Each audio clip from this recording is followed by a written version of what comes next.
may post job.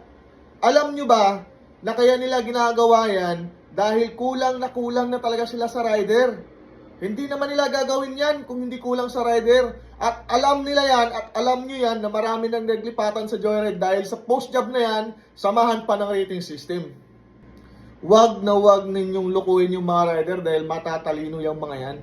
Yung iba napilitan lang bumiyahe dahil kailangan nilang kumita sa araw-araw. Kahit alam nila na pinagluluko na sila.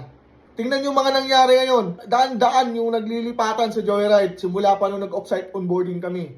Halos mga move it rider lahat. Lahat ba kayo move it na? Tapos kamay mga move it down. Dahil nga sa sistemang bulok, sistemang inaabuso niyo yung mga rider. May napanood lang ako nakaraan. Kawawa naman. Inatake. I think na-stroke yun sa motor. Isa sa dahilan, dahil pagod sa biyahe, walang pahinga, tuloy-tuloy yung biyahe. Kung hindi ka ma-post job, bababa yung ratings mo. Lalo na pagka may nahabol kang incentive o kaya yung tiering mo para bumaba yung commission mo sa loob ng isang buwan. Napakahirap para sa mga rider na ganun. Marami pang mga katotohanan na dapat ninyong malaman. Kaya ako sinabi to dahil sobra na yung pang-aabuso nila sa mga rider. Ako na yung naawa pag may nag-apply sa Joyride, nagkukwento sa akin lahat-lahat ng mga nararamdaman nila. Kung yung tunay na may malasakit, dapat hindi nyo sinasakal sa biyahe yung mga rider. Bigyan nyo sila ng kalayaan. Maawa kayo. Ulan, init, pagod. Nararanasan nila yan sa kalsada. Tingnan nyo, may 7,000 spot activation kayo.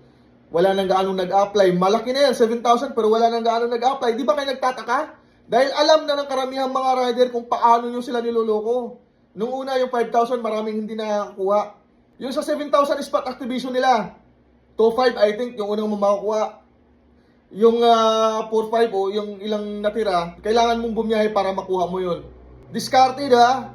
Mindset ba? Dahil pag bumiyahe ka, mababawian ka rin dyan sa ginastos nila sa'yo, sa 21%, at kung minalas-malas ka, mabawasan ka pa ng 25%, at pag minalas-malas ka pa, may mga hidden charges pa yan. So, bawing-bawi na sila. Kaya kailangan mo bumiyahe para mabawian kanila. Para yung binigay nila sa'yo, mababawi din nila. Sa madaling salita, ginisa lang kayo sa sariling mantika. Di ba?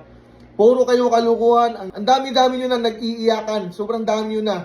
Nag-iiyakan pa rin kayo. Yung iba naman, sumasabay lang, lalong-lalo na yung mga nagpapasikat pa lang na nag-vlog dahil para makaperma ng kontrata yan. O kaya yung iba nakaperma, kailangan sipagan para ma-renew yan. Although naintindihan ko kayo kasi vlogger din ako. Kailangan nyo rin yan.